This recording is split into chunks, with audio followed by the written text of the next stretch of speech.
Hello and welcome to edupediaworld.com. In this video, we will talk about force and laws of motion. We talked about what is force, and we know that force is basically pull and push, right? So what is force? A force is a push or a pull upon an object resulting from the object's interaction with another object. So this means that for a force to be applied, we need to have two objects which are in contact with each other, right? And force is either a pull or a push in very, very simple terms. What is important here is that for force, we need interacting surfaces, right? We need interaction between two objects. Either they can pull each other or they can push each other. So that is what is force. So pulling force, for example, the boy is pushing this trolley in which he is carrying a weight of 10 kgs. This is a pushing force. Pulling force, wherein he is pulling the stone with the help of this rope. So this is an example of a pulling force. Again, a person is holding a ball in his hand and he is trying to apply force to the ball. So the shape of the ball changes. So he's squeezing the ball. So that is another example of force. So what does force do? The force can pull, force can push, force can change the shape of any object, force can change the position of any object, right? Now, you take a rubber band and you stretch the rubber band. What happens? The rubber band stretches. So the shape changes, the shape of the rubber band changes. Again, we have springs, and let's say we attach different weights to the spring. So here we attach more weight. So the string is going to get stretched to the maximum. Then here we attach the lightest weight. So it is going to get stretched, but not as compared to this last one, right? So when we attach weight to this, the string gets stretched. Why does a spring get stretched to the maximum in the final case? Is because of the weight which is attached to it, because this weight will actually exert a force on this spring, and that's why the shape changes, right? Now let's talk about balanced and unbalanced force. So let's say we have a box and a person is trying to push the box. Now the box doesn't move, the object doesn't move. Why is that the object doesn't move in this case? When a person applies a force of, let's say, 70 newtons, the object doesn't move is because the 70 newtons force that is applying is probably less than the frictional force between the object and the surface. This frictional force is more than the force that the person is applying. Let's say now the person is applying some more force, let's say 100 newtons. The object still doesn't move. That is again because the frictional force is still more than the amount of the force that the person is applying. Now let's say the person is applying 200 newtons of force, so the object will move. This is because now the amount of the force that he is applying is more than the frictional force between this object and the surface, and that's why, because this force is more, so the push is more, and that's why the resultant motion will be towards the right, that is, the object move towards the right. So this is an unbalanced force because now a person is able to apply that amount of unbalanced force and he is able to push the object, right? So this kind of force is what is known as the unbalanced force. We will give few more examples of force. Let's say now the force is more than friction. When the girl is cycling, the amount of force that she is applying in order to move the pedals and the wheels of the cycle is more than the friction force, right? So the cycle is moving continuously. So this is an unbalanced force. The girl is applying an unbalanced force. Now let's say the girl stops applying the force onto the pedals. So then what happens is initially the unbalanced force that she was applying will now become lesser than the frictional force, and that's why the cycle will slow down and come to a rest. Now with these examples, we move on to discussing the balanced and unbalanced force. Let's say we have a toy car, and from two sides there are two people who are trying to push the toy car with their fingers, and this is towards each other. They are trying to push the car. So what happens if they apply the same force? The car will not move, but it will be stationary at the same place where it is. So we have two equal forces from both the sides. This kind of situation, we say that we are applying a balanced force from both the sides. So a balanced force will lead to zero motion. There will be no motion at all. Let's say we have a table, and on the top of the table there is a book lying or some kind of wooden plank lying. Now if we tie threads on both the side of that object which is lying on the table, onto one side we try to pull that object with, let's say, a force of 70 newtons, and onto the left, let's say, we apply a force of 100 newtons. So what will happen? The resultant motion will be towards the left, because this is 100 newtons, 30 newtons more than 70 newtons. So the resultant movement will be onto the left. So the person who's standing on the left will be able to pull this object towards himself. So this is a case of unbalanced force. The forces are not balanced. So unbalanced force will lead to movement of the object onto one side or the other. Some more examples, and these examples we have seen in our earlier videos also. Balanced versus unbalanced force. In the first case, we see that we have three people on left side and three people on the right side, and they are applying the same force, that is 300 newtons towards the left and 300 newtons towards the right.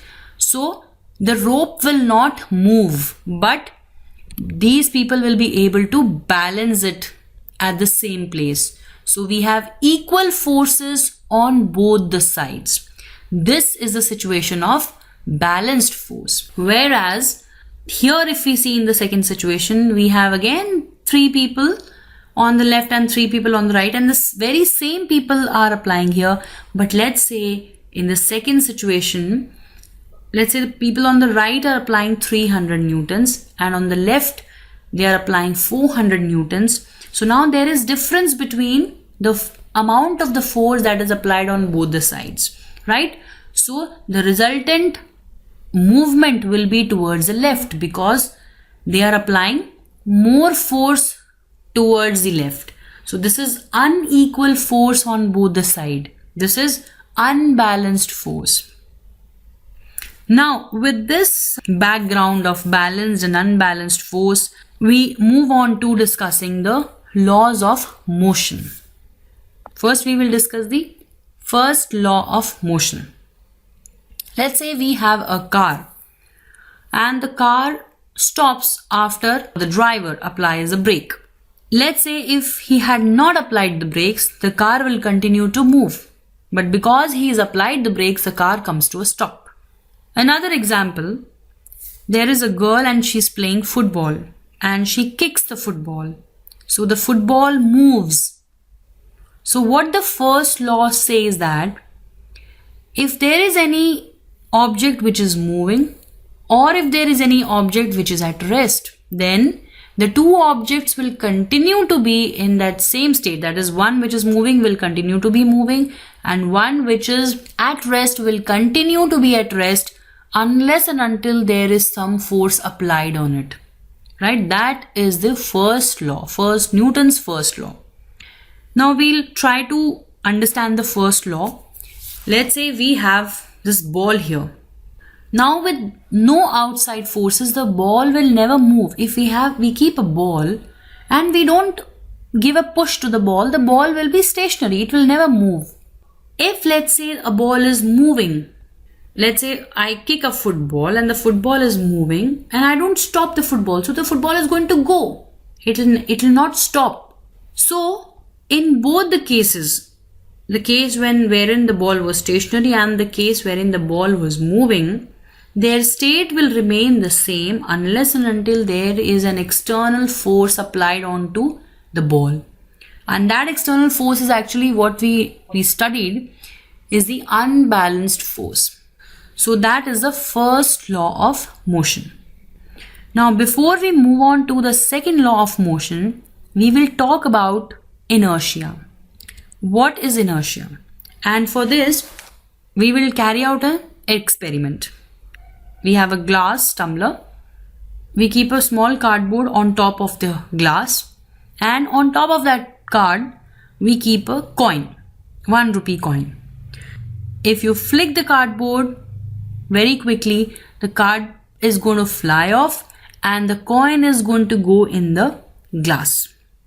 Now, why is that the coin doesn't fly off and the coin comes down into the glass? Second example I would like to give you is that, let's say you have piles of books, and if you just pull one of the book towards you, the other books which are kept on top of this book, they are not going to move along with your hand, but they are going to again rest on the remaining books, and you will be able to take out the book you require. Now, why do you think that in the previous case the coin falls into the glass, or in this case you're able to flick the book and the rest of the books on top of that book doesn't fall down, but they fall right on the top of the books which are kept in the bottom? This is exactly because of inertia. Everything has inertia, right? Inertia is the natural tendency of any object to resist a change in its state of motion or of rest. In the first case, the coin was at rest, so it has some inertia. And when we flick the card, the coin is going to be stationary because it has an inertia, because there is some resistance in the coin to change its state of motion or state of rest. In the second case, again, because here the book was stationary before, so the book will have inertia. All these books have inertia. They would like to be at rest because they were at rest, right? So because of that inertia, they will continue to be in the state of rest. So this is because of inertia. If we have, let's say, 1 rupee coin was a small coin, so smaller things will have smaller inertia, and big things and heavy things, large things will have greater inertia. Here we will talk about inertia and mass. How are these two terms related? Now, I said if it's a heavy item, then it will have more inertia. If it's a light object or a light item, then it will have less inertia. So why is that mass involved when we talk about inertia? Let's say we consider these two examples. Here we have 12 kgs of weight with us, and here we have 34 kgs of weight. Now, which one do you think will be easy to move? Definitely the 12 kg weight, if it kept on the wheel, this will be much easier to move as compared to 34 kgs weight. That is because 34 kg weight, because it is a heavier weight, it will have more inertia, so it's difficult to push it. But here, because it is a lighter weight, it will have, as compared to the figure A, the figure B, the weights which are kept here will have lesser inertia, so it will be easy to move this weight. If we take another example, let's say we have two buckets. This bucket is empty and this bucket is full of sand, and if we try to push both these buckets, obviously in the second bucket, which is full of sand, we will find it difficult to push this bucket because it is full of sand and it will be heavy. That is why heavy objects will have more inertia, because they will be much more resistant in changing its state of rest or state of motion.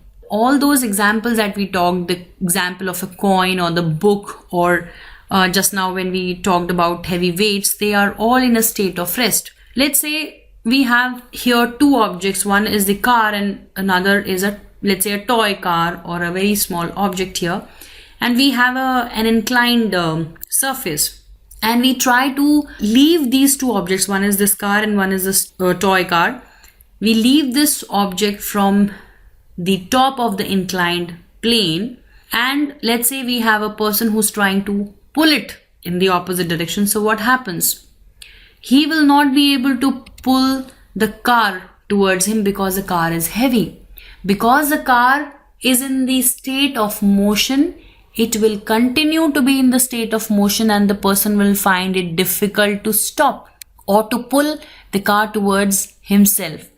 But in the second case, where he is just handling a toy car, it will be easy for him to pull this towards himself because it is light.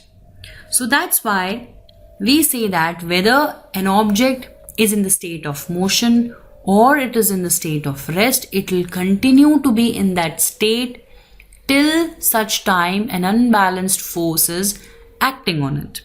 Secondly, it depends on the mass. Heavier object, more inertia, and that's why it will be difficult for such heavy objects to pull or push.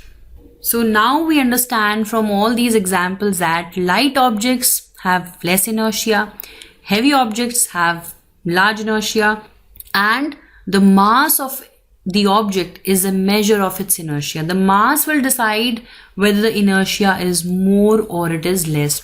That is exactly the reason why, you must have seen that the fighter aircrafts are basically the aircrafts to carry out so many maneuvers, is because the heavy aircrafts, the huge aircraft, the transport aircraft, generally they are very, very huge. They have large inertia, and that is why they are not able to do maneuvers as compared to the fighter aircraft.